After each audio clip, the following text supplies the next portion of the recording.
उधर supreme court छात्र प्रदर्शन से जुड़े मामलों की व्यापक समीक्षा को लेकर हाई पावर्ड कमेटी बनाने की तैयारी में है। दरअसल चीफ जस्टिस की अध्यक्षता वाली बेंच ने संकेत दिया है कि 19 अगस्त को इस पर आदेश जारी हो सकता है।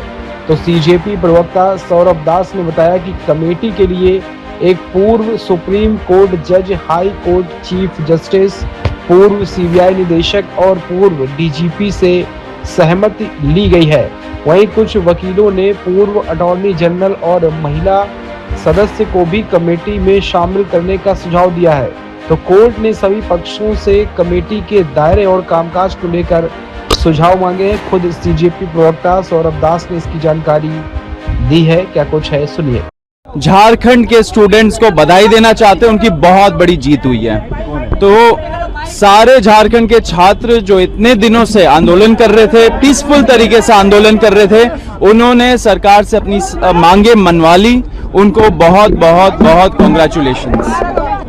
आज सुप्रीम कोर्ट में एक बहुत इंपॉर्टेंट हियरिंग हुई थी, जो जुलाई 20 को जंतर मंतर में और जंतर मंतर के पास जो बर्बरता हुई थी युवाओं के साथ, छात्रों के साथ, उसके बारे में बहुत सारे पिटीशंस आए थे सुप्रीम कोर्ट में इन्वेस्टिगेशन मांगते हुए पुलिस के खिलाफ। उससे ही रिलेटेड आज एक महत्वपूर्ण हियरिंग थी सुप्रीम कोर्ट में। उसमें मैं भी शामिल था, हमारी जो लीगल अफेयर्स हेड है रत्ना सिंह, वो भी मौजूद थी। आज जो पिटिशनर्स थे उन्होंने सुप्रीम कोर्ट के सामने एक बहुत इंपॉर्टेंट स्टेटमेंट दिया। उन्होंने बोला कि सुप्रीम कोर्ट ने लास्ट हियरिंग में एक ऑप्शन दिया था कि अगर एफआईआर्स सारे प्रोटेस्टर्स के खिलाफ क्वॉश करने हो, एंड अगर सरकार ने ऐसा गारंटी दिया है, तो सारी सरकारें जो बीजेपी एनडीए की सरकारें हैं वो फ्री है वो करने के लिए, विड्रॉ करने के लिए एफआईआर्स।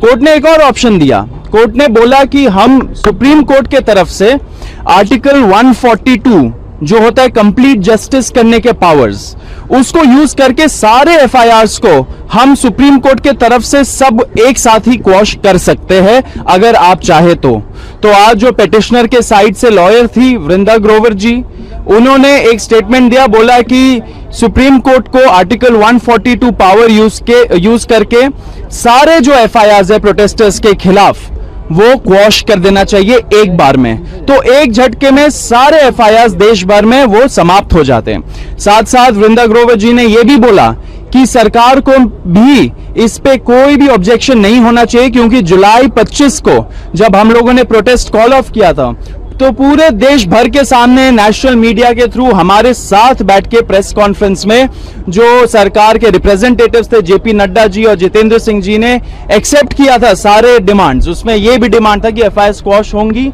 और कॉम्पनसेशन मिलेगा, सारे फैमिलीज को एक ऑनरेबल कॉम्पनसेशन मिलेगा। तो जब ये उन्होंने स्टेटमेंट दिया सुप्रीम कोर्ट में वृंदा ग्रोवर जी ने, तो गवर्नमेंट ऑफ इंडिया की तरफ से कुछ रिस्पॉन्स ही नहीं आ रहा था। उन्होंने बोला, सरकार का यह बोलना था कि हम सोचेंगे इसके बारे में, हम देखेंगे कि कैसे हो सकता है। सुप्रीम कोर्ट तक, आज सुप्रीम कोर्ट के जजेस ने 3 बार बोला कि आप हमें एक एफआईआर का लिस्ट दे दीजिए, सारे स्टेट्स को एक एफआईआर का लिस्ट दे दीजिए, उसमें जो बहुत संगीन अपराध के क्रिमिनल्स है, अगर ऐसे कोई असामाजिक तत्व आए थे, हार्डन क्रिमिनल्स जिनके खिलाफ रेप, मर्डर, डेकॉइटी ये सब लगाए, तो उनके एफआईआर एक सेपरेट कर दीजिए, एंड जो प्रोटेस्टर्स के खिलाफ एफआईआर है उसकी आप लिस्ट दे दीजिए। जब वो लिस्ट मिल जाएगी हम लोग सारे एफआईआर को क्वॉश कर देंगे। लेकिन सरकार मान नहीं रही है। सरकार ने कमिटमेंट आज नहीं दिया सुप्रीम कोर्ट को कि वो ये देने वाले। सुप्रीम कोर्ट ने 3 बार सरकार से आज बोला कि आप हमें ये लिस्ट तो देंगे तभी तो हम क्वॉश करेंगे। तो सुप्रीम कोर्ट भी चाहती है कि छात्र को, युवाओं को प्रोटेक्शन हो, उनके खिलाफ जो एफआईआर्स हुए पूरे देश भर में उसको हटाया जाए, विड्रॉ किया जाए, क्वॉश किए जाए। पिटिशनर्स के साइड भी जो है वो भी चाहते हैं ये हो, लेकिन सरकार का मंशा ये नहीं है। सरकार डिले कर रही है, सरकार डिले गेम्स खेल रही है हमारे साथ। ये छात्र बिल्कुल बर्दाश्त नहीं करेगा। जुलाई 25 को सरकार ने पूरे देश भर के सामने कमिटमेंट दिया। अगर कमिटमेंट दिया तो उसको ऑनर करना पड़ेगा। आप ऑनर नहीं कर रहे हो इतने सारे आपने जो कमिटमेंट्स दिए कॉम्पनसेशन के बारे में, एफआईआर के बारे में, तो आपने पूरे देश के साथ विश्वासघात किया है। आप सुप्रीम कोर्ट में अगर स्टैंड नहीं ले रहे हो तो विश्वासघात कर रहे हो आप युवाओं के साथ, हम ये बर्दाश्त नहीं करेंगे।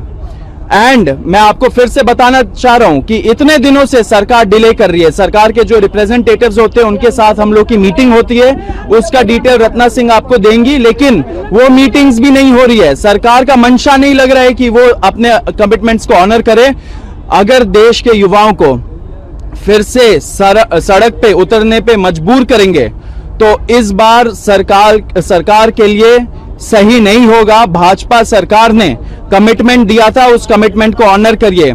इससे हम आपके माध्यम से बता देना चाह रहे हैं सरकार को कि अगर आप अपना कमिटमेंट्स पे तेजी रफ्तारी से आप कुछ दिखाते नहीं हो स्टेप्स, अगर मीटिंग्स नहीं करते हो और सुप्रीम कोर्ट में क्लियर स्टैंड नहीं लेते हो, अगर आप सुप्रीम कोर्ट को लिस्ट नहीं देते हो एफआईआर्स की जो क्वॉश होनी है, तो फिर कॉकरोच जनता पार्टी का जो नेशनल वर्किंग कमेटी है उसका हम लोग फिर से एक बहुत इंपॉर्टेंट मीटिंग करेंगे एंड उसके बाद हम लोग डिसाइड करेंगे कि आगे क्या स्टेप्स लेने चाहिए। अब हम लोग पूरे देश भर हम लोग नेशन वाइड जा रहे हैं। नेशन वाइड हमारा लिसनिंग टूर भी है, नेशन वाइड हमारा स्कूल ठीक करो कैंपेन भी चल रहा है।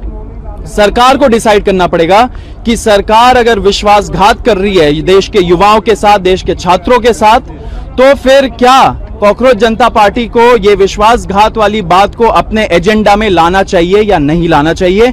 ये पूरा डिसीजन सरकार के ऊपर डिपेंडेंट है। सरकार को सोच लेना चाहिए कि क्या करना है। ऐसे आप देश के युवाओं के साथ विश्वासघात मत करिए। मैं आपको फिर से चेतावनी दे रहा हूं, जो आपने कमिटमेंट्स दिए उसको ऑनर करिए। सुप्रीम कोर्ट चाहता है सारे एफआईआर क्वॉश हो, वो क्वॉश करवाइए, लिस्ट दीजिए सुप्रीम कोर्ट को।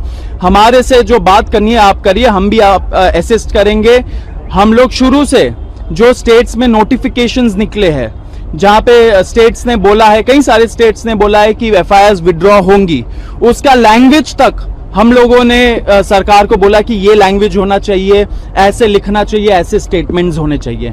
उसके बेसिस में सरकार ने नोटिफिकेशंस निकाला, तो ये बहुत बड़ी जीत है युवाओं की। लेकिन सारे मांगे पूरी होनी चाहिए। कॉम्पनसेशन में आपने क्या किया है अभी तक?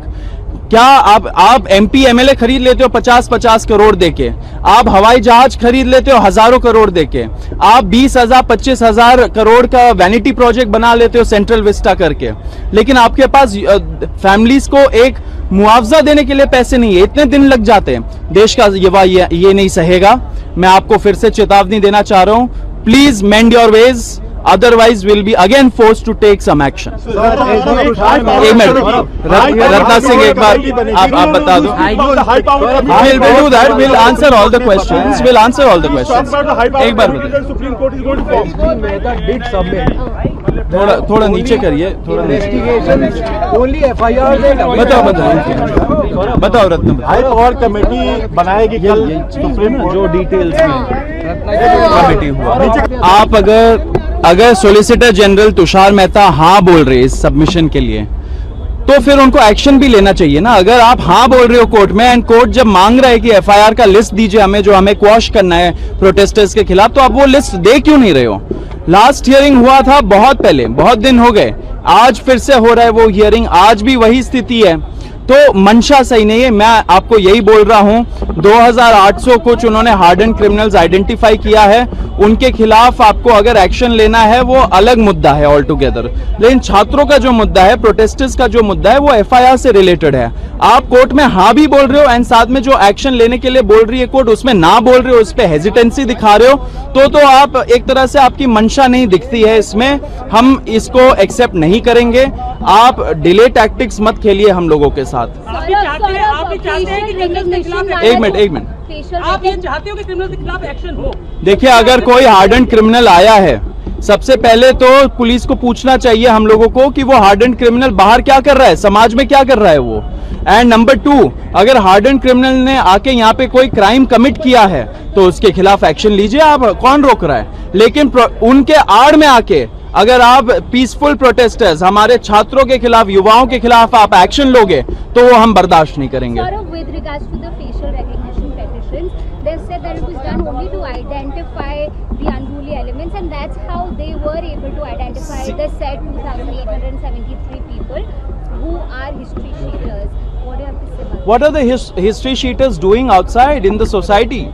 They should be, if they have committed any crime, the police should actually send a report to the court from where they have gotten the bail and get their bails cancelled. Send them back to jail if they have again committed any crime. What are these history cheaters doing outside?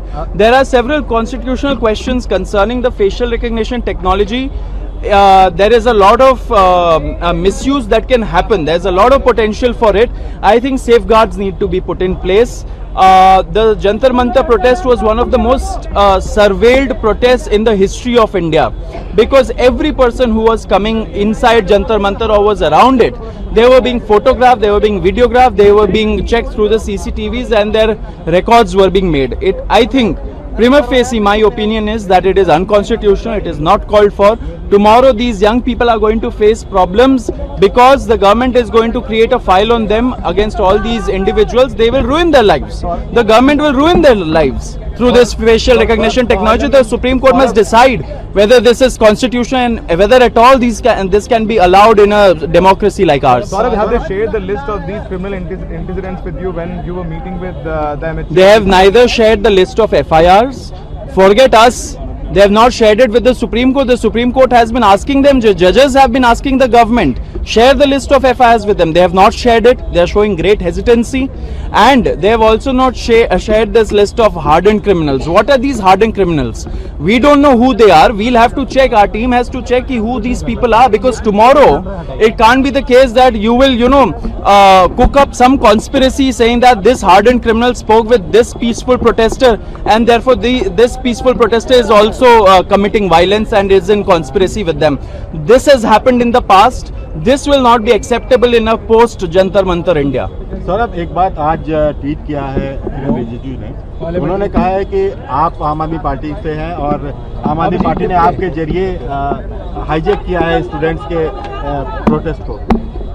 अरे, अगर उनको लगता है कि आम आदमी party problem है तो आम आदमी पार्टी को बैन कर दीजिए ना, उनको घोषित कर दीजिए कि टेररिस्ट ऑर्गेनाइजेशन है। किसी का आम आदमी पार्टी से होना क्या आज के टाइम पे कुछ बड़ा गुनाह हो चुका है? अगर उनको पॉलिटिक्स खेलना है, वो उनका पॉलिटिक्स, वो पॉलिटिकल गेम है, उसमें हम नहीं पढ़ना चाहते। लेकिन पॉइंट ये है कि आप छात्रों के लिए क्या कर रहे हो? FIRs क्यों नहीं क्वॉश करवाना चाह रहे हो? सुप्रीम कोर्ट बोल रही है तब भी नहीं करवाना चाह रहे हो। आप ये पॉलिटिकल ब्लेम गेम में हमें उलझा के मत रखिए, युवाओं को झांसा मत दीजिए। आप ये सब बोल के, बयानबाजी करके, कमेंटबाजी करके, अर्बन नक्सल बोल के, दिमागी नक्सल बोल के आप देश के युवाओं को झांसा देना चाह रहे हो, आप उनको ब्रांड करना चाह रहे हो। आपका ब्रांडिंग हो चुका है। आप इनकॉम्पिटेंट है, इसलिए आपको हटाना पड़ा अपना मिनिस्टर। अगर आप बोल रहे हो कि ये कुछ एजेंडा लेके आए हैं, ये दिमागी नक्सल है वगैरह वगैरह, तो आप तो विफल रहे इनको रोकने पे। तो आपको रेजिग्नेशन देना चाहिए, पूरी की पूरी सरकार को रेजिग्नेशन देना चाहिए, होम मिनिस्टर को खास करके, क्योंकि वो रोक नहीं पाए दिमागी नक्सलों को। ये सब बहुत ही दुर्भाग्यपूर्ण कमेंट्स होते हैं, इस पे ध्यान नहीं देना चाहिए। बेतुकी बातें हैं, देश का युवा एक्सेप्ट नहीं करेगा। Another allegation in tweet is that opposition parties are trying to hijack the students' protests. There is no hijacking. The entire protest was open to everybody. Everybody was invited. The BJP chose not to come. It is their concern. The BJP, who stopped the Prime Minister, the Home Minister, the new Education Minister from going to Jharkhand? They could have gone and sat with the students there. That is true democracy. Why is that not happening? Why are you asking questions to the young of this nation? You are branding them. You are asking them questions like this. All propaganda. But the new education minister could have very well gone to Jharkhand and sat with the students. That would have shown real democracy in action. But all of this they won't answer. Why? Because they are very interested in propaganda. They are very interested in labeling the young people. They are very interested in labeling people with their brains, with their minds. Because once the nation has people who are almost zombie-like, who have no opinion, no intellect, they can rule over them. And they try to divide, they try to rule. That is what their policy has been. Ban of the protest against NTA according to the NET UG re-exam situation. See, there are several issues in the country. We are anyway focusing on many of these issues. We have started our School Theek Karo campaign, which is Fix the Schools. It is happening all over the country. The young people are going by themselves to these schools and recording the infrastructure problems and several problems that are with our schools even 80 years after our independence. According to NET UG re-exam situation, the Corporate General Party led no other response regarding this, the SFI and other. No, there are several issues. We'll be taking them up. They keep telling us. There is one question. There's also a video on social media which is going viral when you're speaking to the Delhi police officials and they are warning you that there are a lot of criminals who are there in the crowd, and that is when you and Ashutosh Ranka also is present there. People are raising questions that the police had already told you such elements are there, still you move forward with that. I just want to add to this question. Delhi police in its affidavit also today told that they did not give you the permission for the Sansad March, and now we have seen those videos also doing the rounds. So what do you have to say? See, everybody, I would say, आप लोग, should I say in Hindi? Yeah. मैं आपके माध्यम से फिर से बताना चाह रहा हूं पूरे देश के जनता को, सारे युवाओं को, परमिशन मत बोलिए। आप प्रोटेस्ट कर रहे हो, आप परमिशन, आप भीख मांगोगे सरकार से जाके कि आपके खिलाफ हम 2 घंटे प्रदर्शन कर ले जी, ये करेंगे आप? ये हमारा संविधान हमें अधिकार देता है कि right to protest peacefully, peaceful तरीके से अगर आप प्रोटेस्ट कर रहे हो, किसी को परमिशन देने का जरूरत नहीं है। हम लोग पीसफुल प्रोटेस्टर्स थे, पीसफुल तरीके से प्रोटेस्ट किया, पूरा कोऑपरेशन के साथ प्रोटेस्ट किया। दिल्ली पुलिस के साथ हम लोगों ने पूरी तरीके से कोऑपरेट किया था।